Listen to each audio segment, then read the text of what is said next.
Jennifer Jo Cobb took the biggest hit. It could have collected many, but Cobb certainly took the biggest hit of the bunch.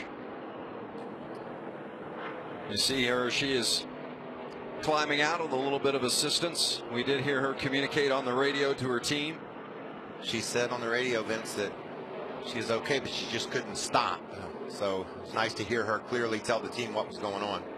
Cody Coughlin avoided significant damage because he could have wrapped that thing up pretty well also, but somehow maneuvered his way out of trouble. Well, Vince, I thought he was going to hit the inside wall a couple of times, and he just spun and slid past it.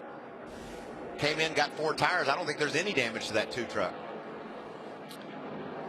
You see the damage on the 98 of Enfinger. Now watch, it begins with the 98 of Enfinger. That's him right here inside of the 51 truck. Spencer Davis. Dalton Sargent at 25 right behind him. He just wanders up off the bottom and looks like just tries to turn back to the bottom, Phil. Just got loose, just simply got loose. And watch the driving some of these racers do to get through it. How about Parker Klickerman? He got hit by the 20 of Legacy. There's that hard contact to the safer barrier for Jennifer Jo Cobb. Well, it's amazing that Coughlin and Sargent both avoided significant damage. Coughlin, you see there spinning, and that was Sargent right behind him. What a big hit for Jennifer Jo Cobb. Thank goodness for the safer barriers. You're right. Phil, we both hit that wall down there when it wasn't protected. And let's go on board with Cody Coughlin. Enfinger is just up ahead on the left. Stay up here. Keep coming, keep coming, keep coming, keep coming. Lock it down, lock it down, lock it down. Keep it locked down. Release the brake, release the brake. Okay. Keep it locked down, keep it locked down, keep it locked down. Nice. Didn't hit a thing, Jerry. Get it fired back up and get turned around. Come on, Jerry. Give me some tires. I want to go again. Boy, it's nice to have a voice like Jerry Cook in your ear. It's also nice, Phil, to spin at 190 miles an hour off turn 4 and not hit anything. Watch this 2 truck right there, sideways. A little bit of contact with the Dalton 98. Sargent. Or is that Sargent in the Sargent 25? Yeah.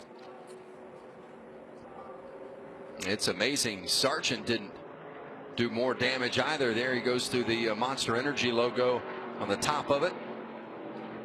Jennifer Jo Cobb there coming to rest in the grass, and you see when she climbed out, indicated she could just see her point to her left arm when the safety crew came up. She obviously took a hit there, but the way that truck impacted that safer barrier on the left side, no surprise.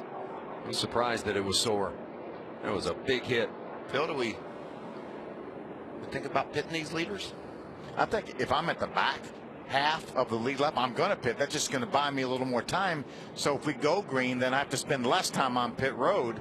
They cannot make it from here with 43 laps to go. But it might be time, like you said, to use some strategy to get that track position later in the race.